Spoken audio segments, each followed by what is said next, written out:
ब्राह्मणी नार बाझिन रही पीछे। ब्राह्मणी नार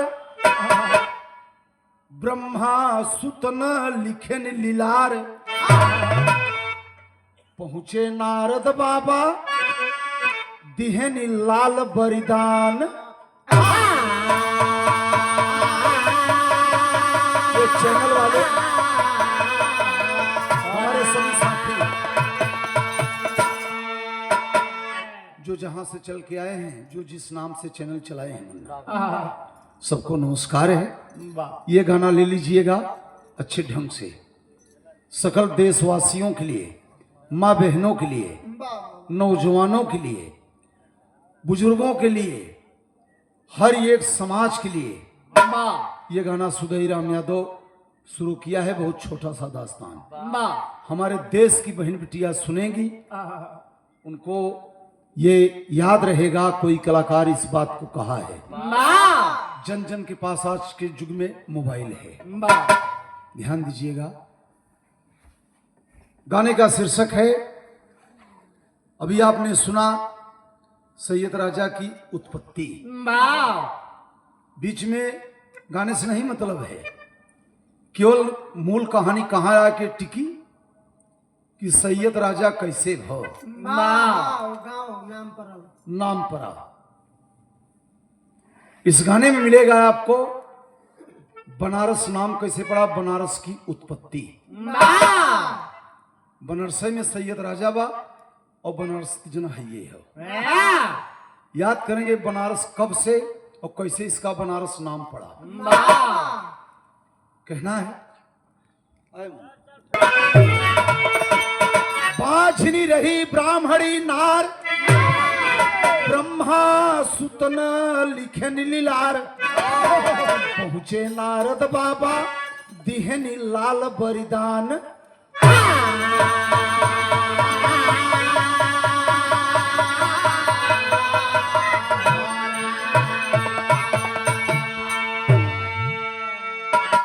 ये पहले काशी जी था और काशी नाम कैसे पड़ा बा कैसे आप सब शायद जानत हो गए। अब काशी के उत्पत्ति अलग बा ओके नहीं उठावा। ये काशी जी में एक ब्राह्मणी, उम्र कितना कितना दुर्जन भैया से 4 साल जेठ रही। पति उसका मर गया। ध्यान दीजिएगा, पति उसका मर गया, बिल्कुल विधवा है और पुत्र हीन है। गंगा नहा के और सूर्य भगवान को वो जल दे रही है। ब्रह्मा के पुत्र ब्रह्मलोक से देव ऋषि नारद बीड़ा बजा के मृतलोक घूमने आए हैं। घूमत घूमत पहुंच गए काशी जी में। और काशी जी में जब पहुंचते हैं तो गंगा किनारे, तो उस समय ये गंगा नहीं थी। याद भी रखना दोस्त, उस समय ये गंगा नहीं थे, बहुत बाद में भागीरथी जन्मेनी है। अब ओकर कुल हम चैप्टर नहीं जाओ जाए तो रामायण के तो मास्टर है और वेद और शास्त्र के मेहनत करी थे। बिरहा में गपोड़ा नहीं हाकी था। जहां से मिलवे हम मिल ले। तब देव ऋषि नारद देख रहे हैं वो ब्राह्मणी औरत और वो विधवा और जल दे के और आंचल फैला के सूर्य नारायण को और देख रही है और एक पांव पर खड़ी है। याद रखना दोस्त, एक पांव पर है और सूर्य से प्रार्थना करे कि प्रभु दुनिया हमको बांझिन कह रहा है, तेरी क्या भाव है।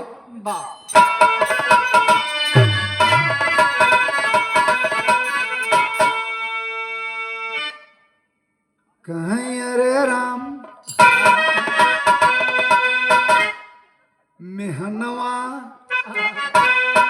बिरहा मुन्ना मेहनवा मारई सारी दुनिया। वही ब्राह्मण के औरत कहता, नारद जी सुनत हन बगल से, मेहनवा मारई सारी दुनिया। दैद नारद बाबा हमके एकला नवा, मेहनवा मारई सारी दुनिया।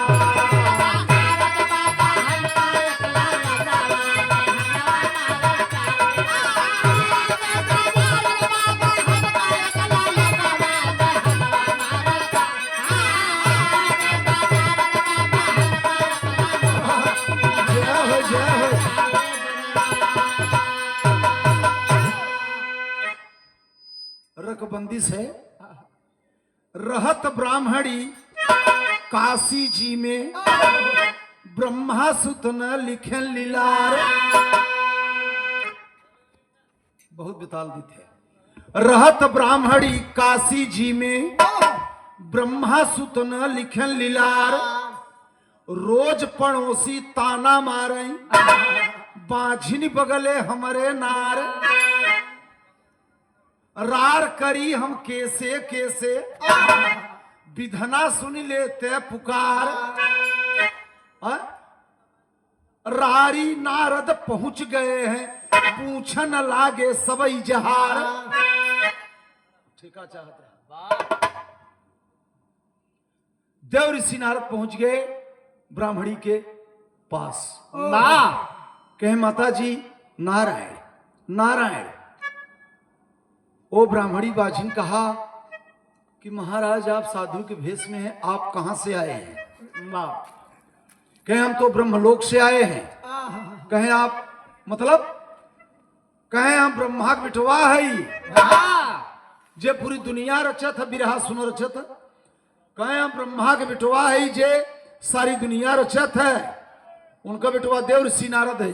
अरे वो ब्राह्मणी कहा बस बस एक काम करा महाराज, जब तू ब्रह्म के बिटवा है ती बतावा हमरे को लड़किया हुई ही या जन्म में की नहीं। अब देखो करे नहीं ध्यान आवता कि हमार पति तो है ये न बा, और हम वरदान मांगत है, लेकिन तर्ज लगत है यहाँ कैसे।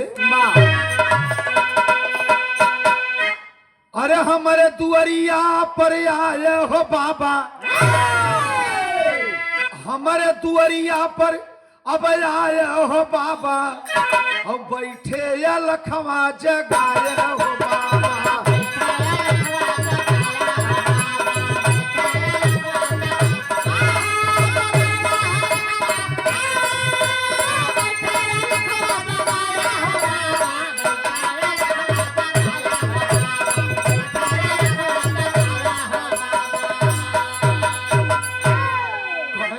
नारद से दुख रतिया,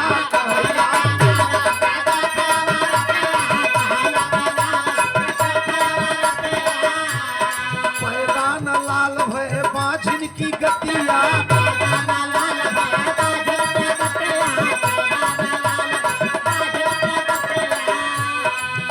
अरे मनवा का मनसा पुराए हो बाबा, मोरे मनवा का मनसा पुराए हो बाबा, बैठे या लखवा जगाए हो बाबा।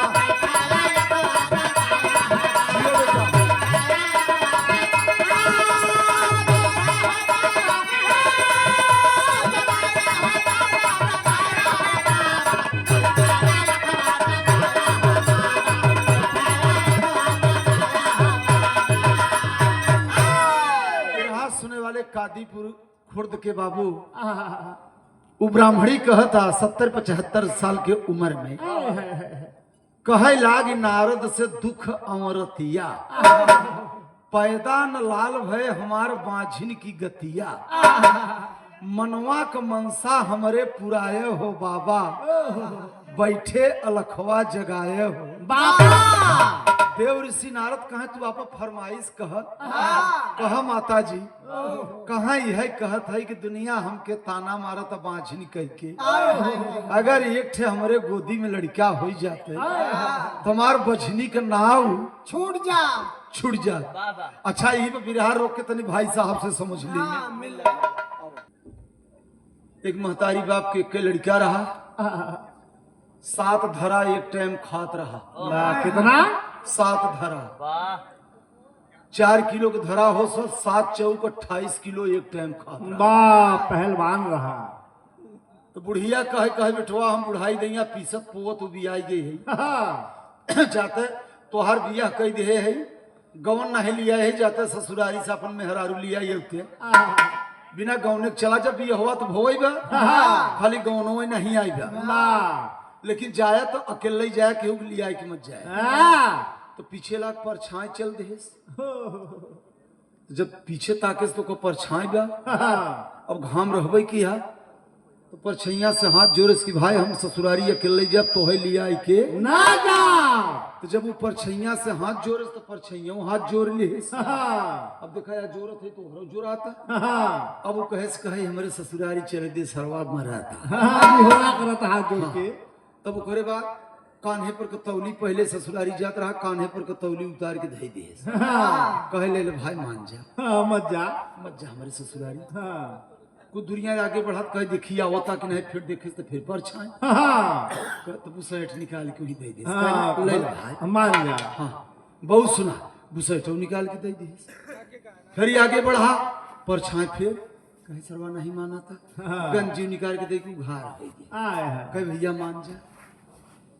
डांडे पर का कपड़ा धरत जाता जितना कोई रही घसही और गड़रिया उड़रिया अही रोहिर सब गाय भैंस भेड़ छिड़ चराओ थे कहे भैया कहाँ का धन्ना सेठ जाता कि कपड़ा एक दरे रख चला जाता कहाँ का बड़ मनई हो अब बचा खाली हरे के नीचे के उतार भी तब वो करे बाद नीचे जब आगे बढ़ा देखे तो फिर परछाई जाओ बेल बॉटम खोल दे कह ले भाई चड्ढी पे हो गया कहे भाई अकेले जा परछाई हाथ जोड़े कहे सरवाई न माने का अब इकट्ठ बचावा नीचे अब वो निकाल दे आगे बढ़ा कहीं अब तो पीछा छोड़ दे और इतने मोहर सूरज डूबे वाला है तब परछाई धीरे धीरे पीछा छोड़ हटता तब वो समझता कि देखा कुल कपड़ा ले ले तब हमार पीछा छोड़ दे।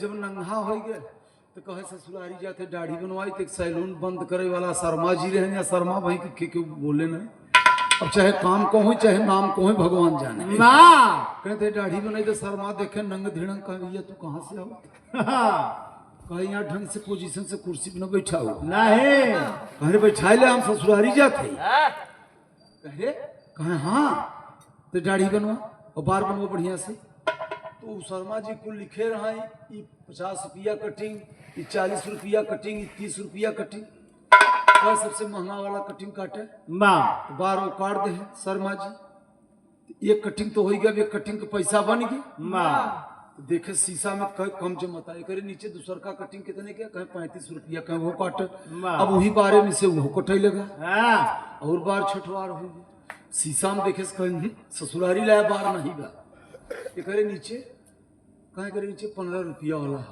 कहे वो काटे थे देखी सर कौन जमत है अब वो कहीं चीज पकड़ाते बा तो पूछी आएंगे देखे कहे नहीं जमत यार कहे वो करे नीचे कहे 10 रुपया की सफा चट कटिंग है अभी सफा चट कटिंग है बस बस तब यही काटे अब वो भे के जौन बचा खोचा रहा कुल साफ कह दिए जब मुड़े में देखे तो को बारे नहीं इरच के आपके मौज बदे बोले पड़ा है कहे आप ई कटिंग बढ़िया रहा शर्मा जी कहन पैसा दे अब 45 रुपया एक 25 रुपया एक कितना अब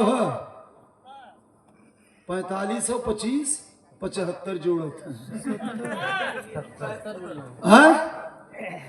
हाँ वही बढ़िया कहे 70 रुपया अब करे नीचे 15 रुपया 85 पहुंच गया फिर 10 रुपया 95 कहे दे कहे 45 रुपये ले कहे ससुरारी अब मूड़ मुड़ाई के एक नंग धिड़ंग पहुंचा जब ससुरारी तो सास ससुर देखे कहे मेहमान ते आई गए नहीं कौने पोजीशन में आई है भैया कहे तो महतरिया कहे रही कि दुई बात बोले हाँ नहीं ज्यादा मत बोले ठीक। और जब पहुंचे ससुरारी तो बूढ़ा कहे बेटवा कोनो दिक्कत हो गई कहे नहीं कहे का हमार बेटी वही मरी गई का कहे हाँ अच्छा 95 पांठे बेसी रामचंद्र यादव बाबू ये प्यार है दुलार है नहीं हमें तो देखो आओ पाव नहीं देखे कहे जा ऋषि के बात झूठ न होए देव ऋषि नारद एक ऋषि रहने आप सब जानत है कहे ऋषि की बात कभो झूठ ना होए 9 महीना तोहरे गोदी में लड़का पैदा होए और नहीं पूछे कि तोहरे पति बाहन की ना है और वरदान दे के लम्बे जब वरदान दे दे तब बुढ़िया पूछता कहो महाराज वरदानवा दे सही दे कहाँ है? हाँ वरदान तो सही दिया। वाह कहा तो हमार पति थे आज 15-20 साल हो गए मर गया नारद जी का भैया पति वरदान दे दिया। जब खेते में बीए न पड़े तो गेहूं जामे कहाँ से? देखा को लड़का समझा पढ़ा लिखा है, तब को लड़का बहुत चलाक है। देखा चदरा में मोहतोपत है तो क्यों गाना निकला रहा लहरिया लूटे हे बाल मुहवा पर डाल के चदरिया। हाँ तो उनको दिला देखा लहरा उन चदरा में लेते हैं।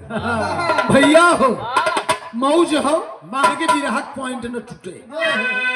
नारद जी कहा चलो तुम्हारे पति जब मरेगा है तो वरदान तो वरदान। अब नारद जी कहे अब लड़का होए तो के तर्ज लगा था फिल्मी तर्ज या मुन्ना नरमई रहे ये आगे चल के चढ़े और देहात के बिटिया का बियाह भाई देहाती तर्जिया बड़ी मीठ लागत रही। गावत रहे कैसे? कहे कौने दिशा में लइके चला रे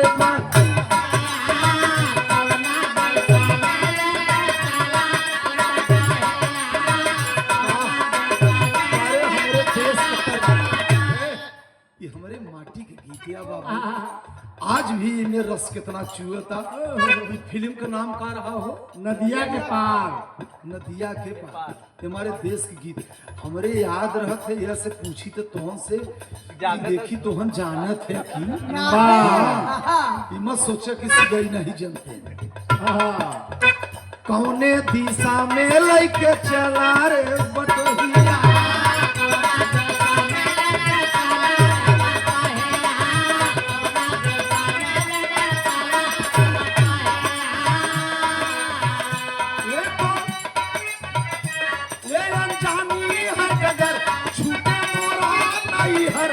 जरा झाकन दे झाकन दे कौने में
हम हाल चाल करी थे वहीं से बताएं कहें सुदई भाई के लड़की का कहरा गाय हमका कहरा में हम हाल चाल करी थे।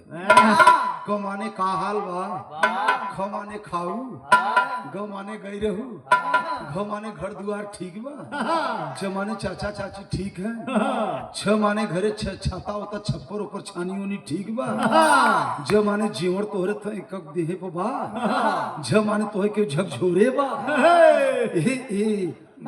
तीन झकझोरे वाला हाँ तब का हाँ अरे यहाँ पर घटारन का यहाँ माने कब हम यहाँ जाऊँ तो कहरा में बतिया थे भैया हो ये मौज है। लेकिन बात आई जाए आप ये धुन में कैसे मुन्ना अरे जिया पप्पू शेर पठार हम आप सबसे प्रार्थना करब, एक बच्चा है अच्छा गा भी रहा है, शेर पठार सिंह यादव जो छोटा लड़का है, आप सबका प्यार रहेगा, बैठे रहेंगे और थोड़ा सा उस बच्चे को भी आशीर्वाद दीजिएगा। 15-20 मिनट समय उसको दिया जाएगा और अब आप लोग पूछ लीजिएगा कि अभी दंगल गाने काबिल हो गया है कि नहीं। अभी आपके सामने सुनवा रहे हैं। कैसे यह बाबा 9वें महीना खेले गोदी में ललना,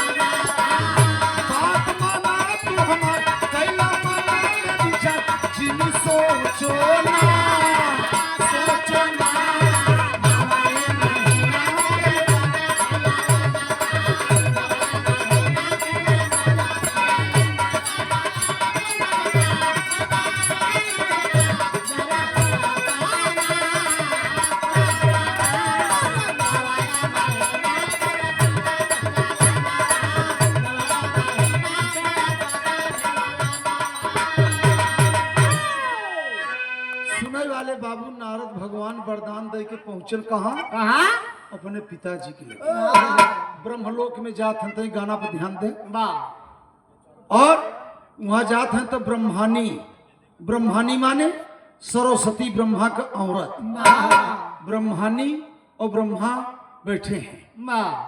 देव ऋषि नारद पहुंचे, कहे पिताजी प्रणाम, कहे पिताजी प्रणाम पा लागी, कहे बेटा खुश रह, कहाँ कहे हम आवा है 1 महीना पर अहेर खेले गए रहे, कहे कहाँ कहे गए मृतलोक में।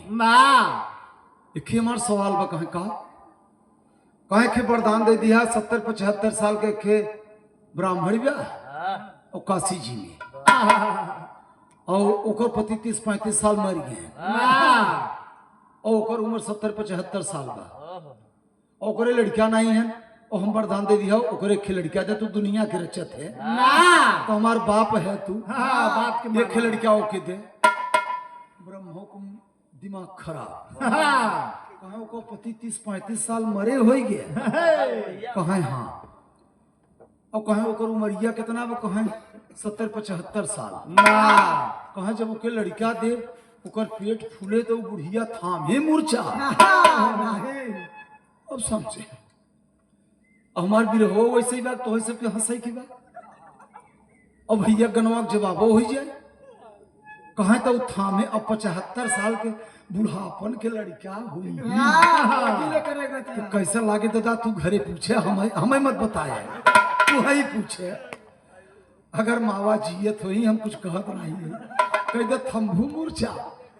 अब नारद जी से ब्रह्मा कहत है, कह को ई कौन तू वरदान दे के आए, ई लंठई के वरदान दे दे। नारद जी कहा पिताजी सारी दुनिया के सृष्टि तू रचत है, ओके खिलड़किया दे। कहा यार 75 साल हो गए ओकर मुंह में दांत होतबा, कहा एको दांत तो नहीं दिखान, कहा दांतों नहीं, कहा 75 साल में दांत का रहे, एक आँख के बचावा वो थूनी के काम करता, कह रे हाँ, कहे तब कैसे लड़किया हो, अब कहे जैसे बनो तैसे हो, लेकिन ओके लड़किया। अब बापे बेटो हम भाई जूझी तर्ज लगे था यहाँ बा, ब्रह्मा जी कहे देखा हम लड़किया तो के न दे, एक शर्त बात तुम्हारा लड़किया है जबान दे का है तुहार पूरा कह देते, कहे औरतन के 3 पेट होत, 3 पेट अब न जानत हो गए, सुदई के भी रहा सुनत है, औरतन के कई पेट होत है 3, और जब डिलीवरी से बच्चा पैदा होता तो कई ऑपरेशन होते हैं औरतन का, कोई डॉक्टर हो तो हमसे बात कर सकते हैं, 3 ऑपरेशन बिना कहे डिलीवरी की बच्चा निकलत नहीं, लेकिन आप रिसर्च के है, पहले ऊपर का चमड़ा चीरा जाए, 1 पेट हो गए, 1 पेट बच्चेदानी कहते हैं जिसमें बच्चा पलता है, 2 पेट हो गए, 1 पेट और खोज, अब फरियाई जाए 3 पेट होता कि मर्द के 1 पेट या औरत के 3। अच्छा ये बात छोड़ दे, अब एक खोज ले आप भैया हो। अब देव ऋषि नारद में बता है, कहे लड़किया दे, का कहते हैं ब्रह्मा जी जो है वह बाबू राम कैलाश के जौन की गाये हैं दुनिया में उनको कोट कोट प्रणाम बा। बाबू रामदेव के बुल्लू बाबू के हम बाबू शब्द लगाते हैं क्यों कि इसलिए कि ये लोग बहुत महान गोइया रहे और ये सब बिरहिया नहीं रहे। ये लोग बुल्लू बाबू, रामदेव बाबू, हीरा बाबू, पारस बाबू ये सब एक रत्न रहे। ये लोग एक बिरहा के रत्न रहे और रुआ खड़ा हो जाते यार। हम लोग का गाओ थे हाय रे हीरा बाबू की एक अंग नहीं हिला। अरे बाप रे कौने ढंग को उनका गाना रहा और आवाज चोटी से बात करते हैं ताड़क भैया। हीरा बाबू की आवाज निकले तो सनसनाई के चोटी से बात होता और ये खयंग न खाली बस इतना है। आखिर सोचा जाए कि वो कैसन कलाकार रहे। ये 100 रुपया हमारे बाबू राम कैलाश से ढेर गाँव है कि ये खाली बस इतने उनकर अंगूठा भर से पप्पू दिखे रहा भी रहा सुने रहा उनका। वाह ऐसा कलाकार तक हम तो लखा था अब धरती पर न हो ही ना हीरा जैसन बाबू गवैया कि गवैया बहुत एक एक से बढ़िया रहे। लेकिन ये खासियत किसी में हमने देखा नहीं। 42 साल हमके खाली बिरहा गावत हो गए कि खाली बस उठे भर उनकर हिले करता कखौरी नहीं उठी और पूरे दुनिया में जीवन भर बिरहा गाई है। राष्ट्रीय पुरस्कार ले हैं ना कौन ढंग का कलाकार नहीं। मजाक का बात है और चक्के वैसे गाय के दिखाओ। एक बार कम से कम हीरा बाबू के नाम पर ताली हो जाए कि इसी माटी के कलाकार रहे। वाह धन्य रे हीरा बाबू कोट जैसे उनका हीरा नाम रहा। भगवान जाने छत्तीसगढ़ में कैसेट हम गाए हैं हीरा बाबू संगे भजन आप सुने वो चुनार के मोहन गोइया एक लड़का राजेश यादव और हीरा बाबू तो 2 ठे दंगल गाए रहे जिंदगी में और एक कैसेट के रहे ये प्रकाश यादव मलदहिया वाराणसी। वो कैसेट आज भी नेट पर बा कि धन्य रे हीरा बाबू यही कहन स्टूडियो में हमके कहें सुदई बचवा बिरहा गाए लेकिन बिरहा के लुप्त न हो पावे बिरहा बचाई के। नारद जी ब्रह्मा से कहत हैं पिताजी से कि लड़कियां दे तर्ज बा कौन बाबू राम कैलाश के तर्ज रिम झिम बरसई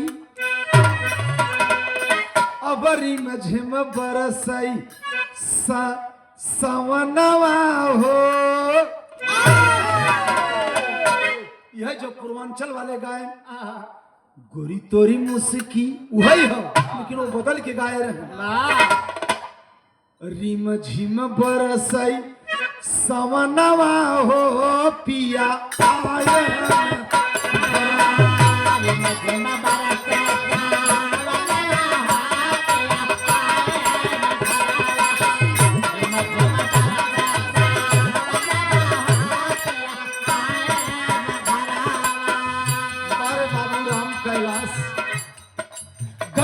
परदेश पिया भेजन संसवा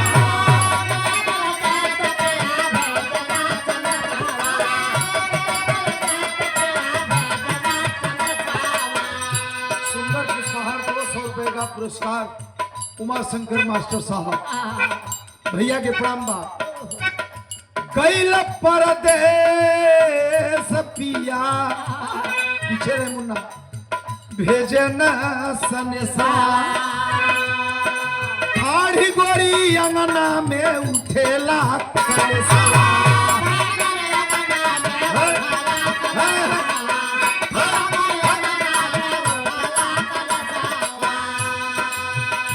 कहीं डर लाग गई खन कई कानवा हो पिया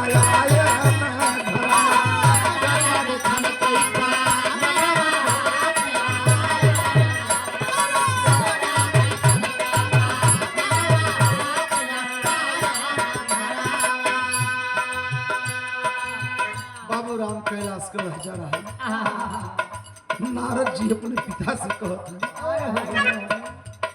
ब्राह्मणी के दई दे ब्राह्मणी के दई दे लनवा हो पिता माना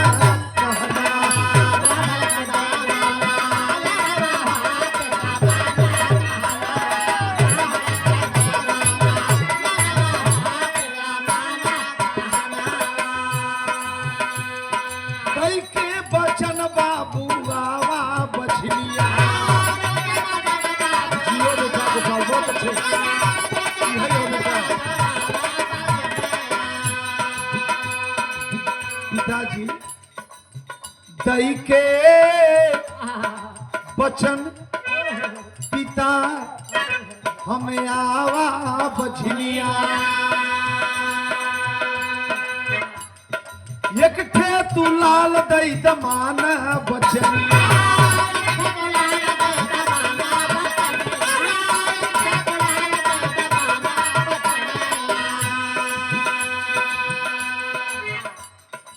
छूटी जाते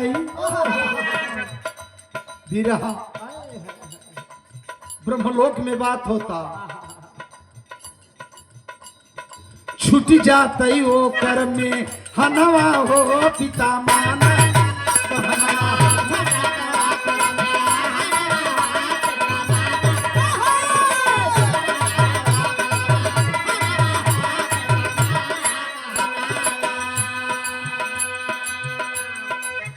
ब्रह्मा जी बोला था नारद से देव न जान रचब वहां बाछिन के तू वरदान दे है तो ये काम हम कह दे देव न जान रचब पिंड का रचना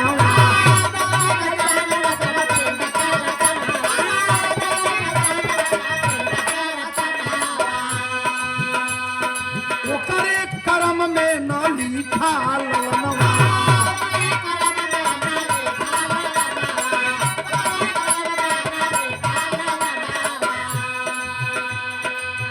कहा वो करे पेटे में पिंडदान रच दे लेकिन वो हमें जान न डालो देव न जान रचब पिंड का रचना वो करे कर्म में न हम लिखा ललनवा तब ये तो नहीं हब मानव का हनवा हो बेटा सुनिल बयनवा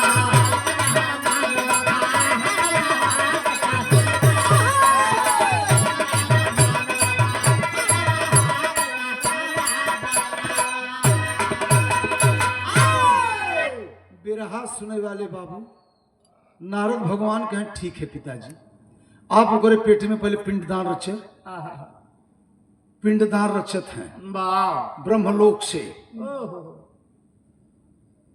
75 साल के बुढ़िया के पिंडदान रच दे हैं अब उन्हें जान नहीं बा तो वो बढ़ई कहां से अच्छा तू सब देखत जा ऐसे ही होता ना तो में लड़का हो गया तब ये बढ़े ना ऐसे दिन पर दिन जब ये भीतरा से ऐसे उठाए तब बढ़त तुम्हें जाने नहीं बा कहीं पिंडदान रच दे है कहाँ हाँ बेटा कहीं ठीक नारद जी वहां से चल दिए माता जी के गोड़ धई के पिताजी के पांव छुई के चले कहाँ जाते हैं क्षीर सागर में जहां उनका चचा है चाची हैं लक्ष्मी चाचा हैं विष्णु वहां जब क्षीर सागर में गए तो का कहते हैं पिताजी की है पिंडक सिंघल बात या पटोई में लगावत था लेकिन सिंघल या बहु पिताजी की है पिंडक अरे रचनवा जग के रसिया हो विष्णु भगवान जग रसिया रहे पिताजी की है पिंडक अब रचनवा जग के रसिया हो और हमें डाला चाचा इकट्ठे जनवा जग के हाय हाय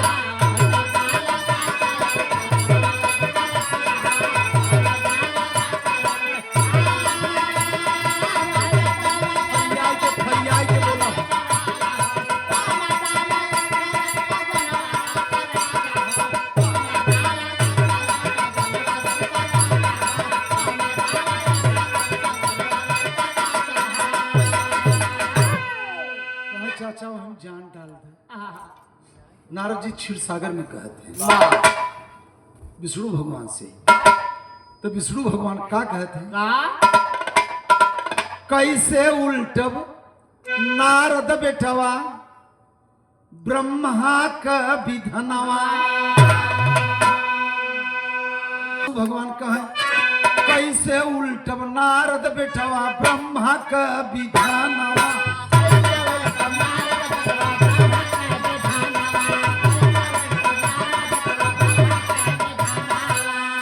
दुनिया में होए नारद भैया का अपमान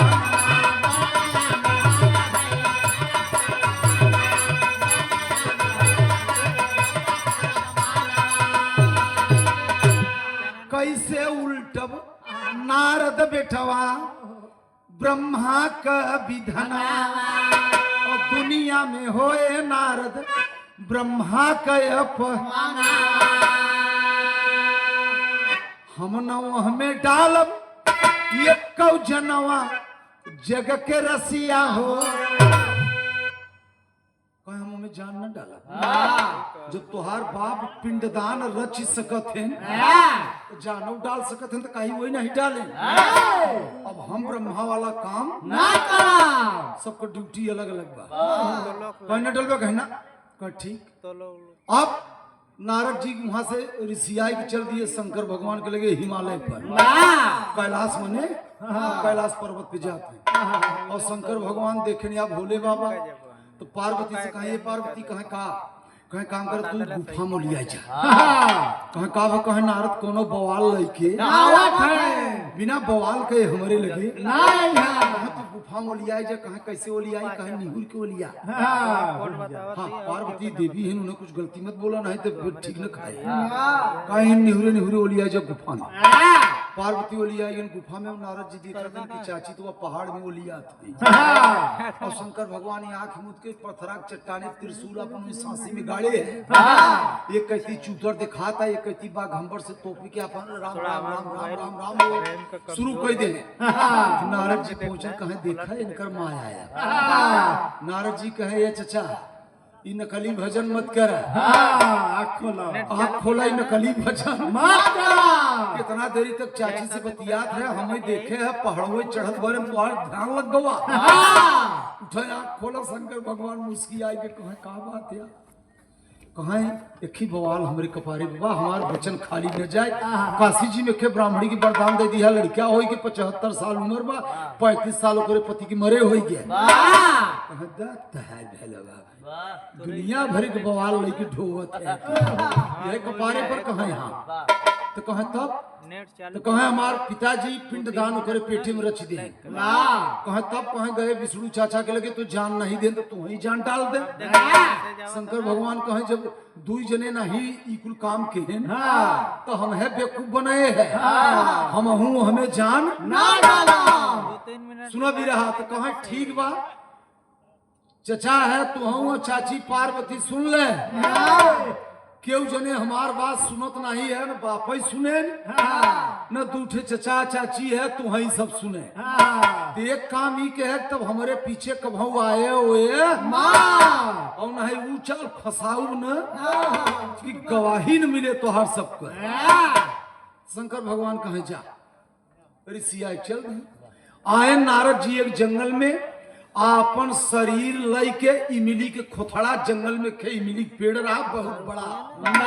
ये शिव पुराण का चित्रण है ध्यान दीजिएगा और वही इमली के खोथड़ा में वो ले आई और लाश से अपन वही इमली के खोथड़ा में धई दिए और जान अपना ही निकाल के लई के चला गए ब्राह्मणी के पेटे में आए नहीं काशी जी में बनारस नाम कैसे पड़ा तो जान अपन लई आए यहाँ ब्राह्मणी के अब पिंडदान तो ब्रह्मा रचेरन पिंडदान में वो लियाइए भाई निश्चित रहबई के एक ब्रह्मा के पुत्र रहन उन्हें के लिए का अब जब उन्हें जान पड़ के पिंडदान में तो भैया पेट लगा फूल अब उठाई लगा फाड़ तब वो जान गए कि वो महात्मा जन कह के गए हैं बात है सही वरदान दे रहे अरे बाप रे धीरे धीरे धीरे धीरे 9 महीना नारद जी करे पेटे में है अब ब्रह्मा परेशान है कि आखिर नर्दा कहाँ अच्छा क्यों कि बेटवा हिराई जाए तो लोग परेशान न हो तारक भैया अब ब्रह्मा के बेटवा नारद जी और सरस्वती जी रोवा था इनके हमार बेटवा आया कहाँ चला गया तू एक लड़का नहीं दे हमार बेटवा पता नहीं कहाँ गए हमारे बेटवा का पता लगाओ ना ब्रह्मा आए विष्णु को लगे विष्णु कहे यार भैया एक जान मांगई आई रहे कहे तो देह कहे नहीं कहीं हुसरी सिया चला कहे चला शंकर जी के लगे शंकर के लगे गन कहा को यहाँ नारद आए रहन कहे हाँ कहे का कहत रहन कहे खे जान मांगत रहन कहे देह कहे नहीं हुसरी सिया चला गए कहे 9 महीना के दिन हो गया कहाँ ग बेटा वो ना और ये तो जब 9 महीना पूजा यहाँ काशी जी में लड़का बन के पैदा भय अब यहाँ ब्राह्मणी के 80 वर्ष के यहाँ लड़का पैदा भो और वो सब अब हर विकलान है क्षीर सागर में वो विष्णु और लक्ष्मी कैलाश पर यहाँ मृतलोक में शंकर पार्वती ब्रह्मलोक में ब्रह्मा और सरस्वती तो यह सब विचतान है कि आखिर बेटवा गत ग कहाँ ग अब ये सब परेशान है और यह लड़का बन के पैदा भय तब का होता कहीं आज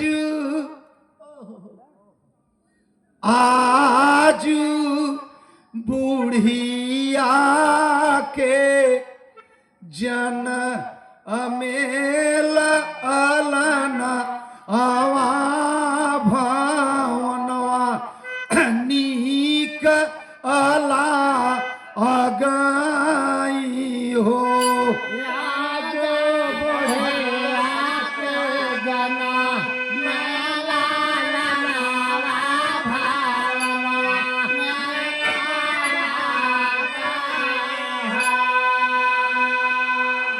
अरे काशी जी में सब लोग आया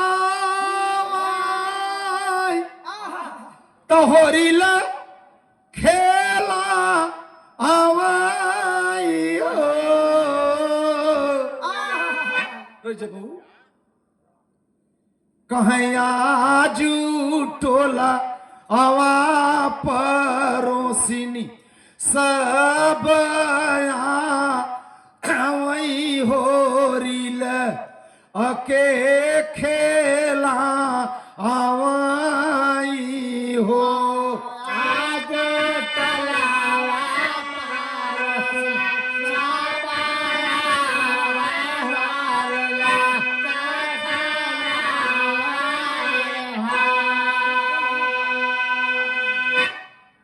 में सोहर होता सब नाचत गावत आवे धई करनिया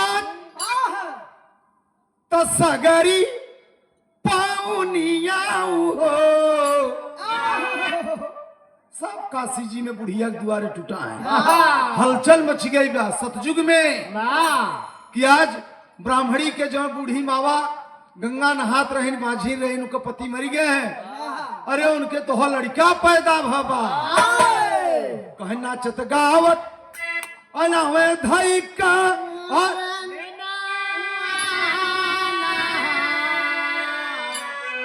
पैसा लेबे नाचत गावत आवे धई का तो सगरी पाउनी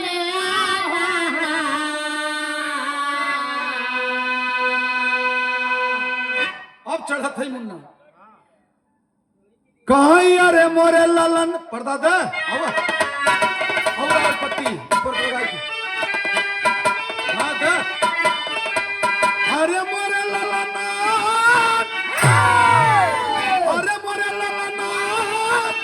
अरे बदरी भी ना बारा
मोरी बहिनी साझवई कसुई मोरबा लमुआ रे जगाए नाही जागई बोलाए नाही बोलाई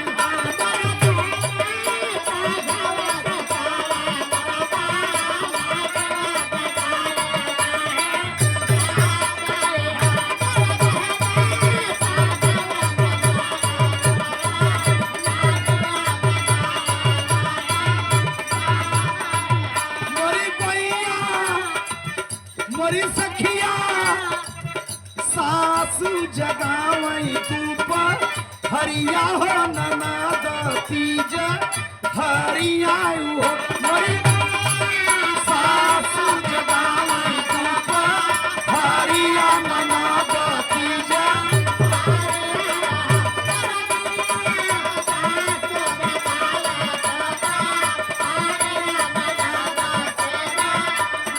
मोरी बहिनी हमहू जगाई सारी रात बलमुआ नाही जागई बोलाए नाही बोलाई